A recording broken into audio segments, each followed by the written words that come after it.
So first of all, I study experimental psychology. So generally, I study how the brain works when we are making decisions. But more specifically, my research topic would be quite related with my grown-up experience, because I'm not quite like many other Oxford students who are very good in their academic performance, and well, their failures when I grown up, when I was in my secondary school, primary school. So that's why I picked a quite specific topic in decision making, that is how our brain works when we can't make very good decisions. So that's my research here in Oxford. And so about my career plan. So, well, basically I'm quite sure that I'll stay in academia to continue to be a researcher, to continue to study how the brain works. Well, probably I'll stay in the UK for a while after I graduate, but in the long run I would really like to go back to China, go back to Hong Kong or other Chinese cities.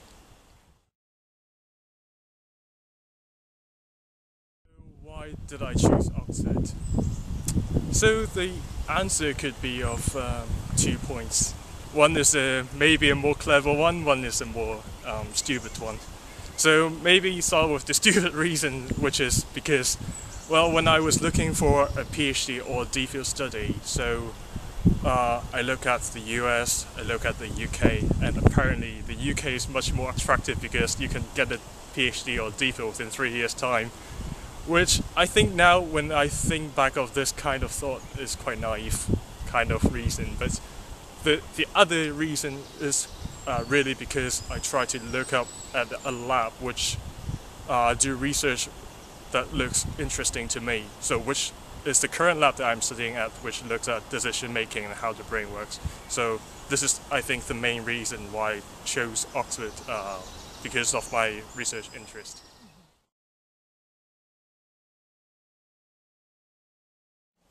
Well, this is a very good question. Why I chose UK instead of America? Is it because of some colonial reason, because of my Hong Kong origin?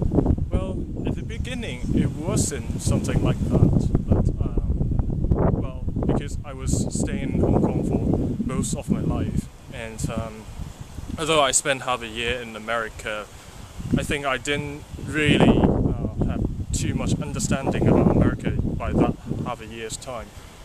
But then, so I didn't have a really clear understanding about the difference between the Chinese and the Western culture.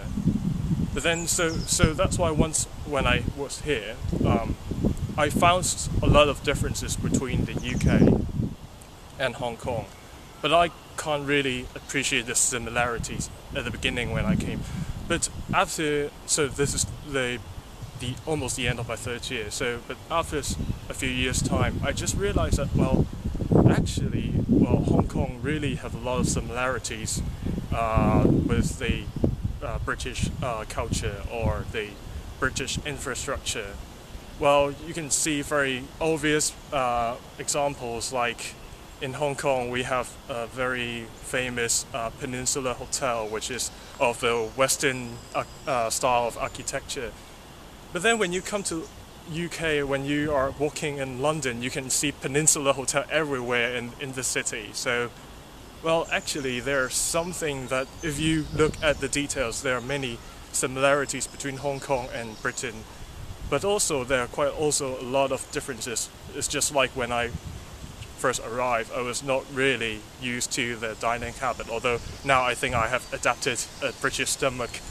And also, well, so I think it really takes time that you notice the difference. Well, difference is easy to notice, but it takes time for us to notice the similarities. And I now really understand why people say that Hong Kong is the place where the Chinese or the Eastern and the Western culture meet.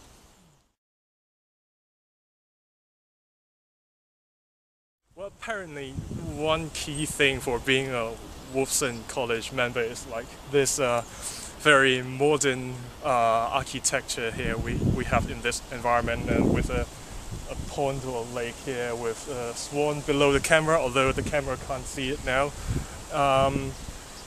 Well, Wolfson is a very special college in Oxford because it doesn't have a long history apparently if you compare with other more traditional colleges. But also because of the culture that we have in Wolfson, that in many Oxford colleges they are very traditional, and then they are sort of very structured, very kind of hierarchical.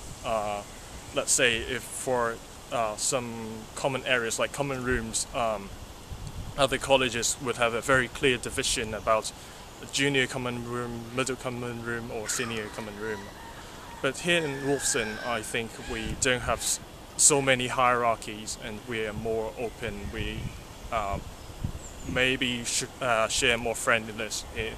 So we don't really have a high table like many dining halls in other colleges.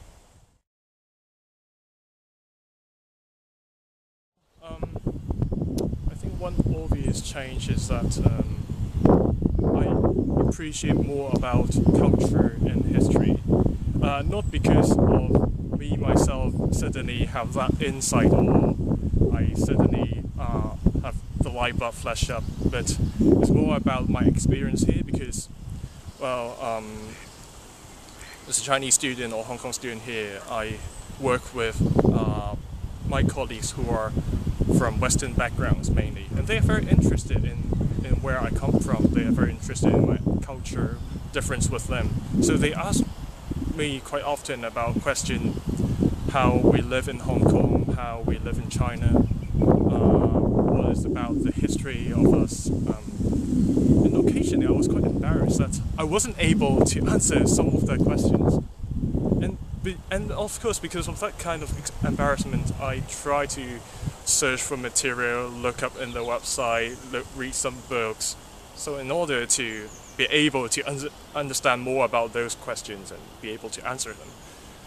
So that's the starting point of why I have become more interested in culture and history. Oh, right. One very interesting question would be that, so just now in the previous question I talked about how I was quite slow in understanding the similarities between Hong Kong and the Western culture. And one quite interesting question was from my colleague in the lab, and then he asked me, oh, what do we have in the morning for breakfast in Hong Kong? And at the beginning I thought about, of course, food that we usually have. But then I was a little bit kind of hold back to answer that question because I suddenly realized that, oh, actually, what we're having in Hong Kong for breakfast is more or less the same as what we have here in UK. So, well, then I made a decision anyway, so I should answer him straight away. But he was quite disappointed when I answered something like, we have bakery, buns, sandwiches in the morning, coffee, tea. That is apparently what they have here in UK, right? My friend just gave me a quick response. Oh, really? Do you have such kind of thing in Hong Kong? I would imagine you would have something like rice, porridge, or some other more Chinese style breakfast. And that's the reason why I suddenly, oh, right. Actually, we have adapted these kind of things from the Western culture in Hong Kong, and even when we talk about one of the favorite drinks that we have, which is milk tea, it's something that we adapted from the British culture, and then we try to improve it ourselves. So I think that was one of the reasons why I'm so much interested in culture and history nowadays. It's a very good opportunity that I feel very lucky that China Oxford Scholarship has sponsored part of my study, and I think it's a really special opportunity that we have a group of China Oxford Scholar here around, and we have connections between them, and then apparently you should have a certain level of academic achievement in in order to obtain the scholarship. Well, although apparently I'm one of the lucky one who could sneak in without much achievement before, but well, I think it's very nice that when we are all together within this China Oxford community that we could talk about issues which we apparently each of us have different backgrounds, and we could have different input of like certain issues, like whenever we have some philosophical issues to talk about, let's say political issues to talk about, or some society issues to talk about. I think, well, because we have different backgrounds, we have expertise in business, sociology, science, that we could bring up the our wisdom together so that we could maybe build connections in the future, and we could contribute to the society in the future.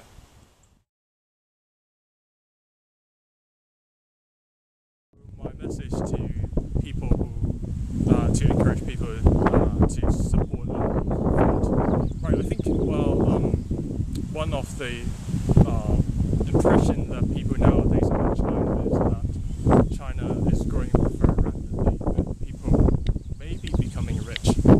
But I think it's not a really good view about China, because it's almost like if you put a label that Europe is a very wealthy place, it's not really a very fair comment about that, because there are differences. There are rich places in Europe, there are some relatively poorer places in Europe. I think it's the same in China. If you just put a general label in China, that's not really fair. We are still having some regions that are very poor. We have students who are very talented that really need our support. I think, well, my key message is to the donors that, well, don't only look at the strength of China nowadays. Don't only look at the economic growth. There are still many students who need our help. If you could generously support them, you could definitely be able to make a lot of talented students benefited, and they will in turn in the future benefit to our society as well. So I really hope that more donors could think about donating to Oxford China Scholarship Fund.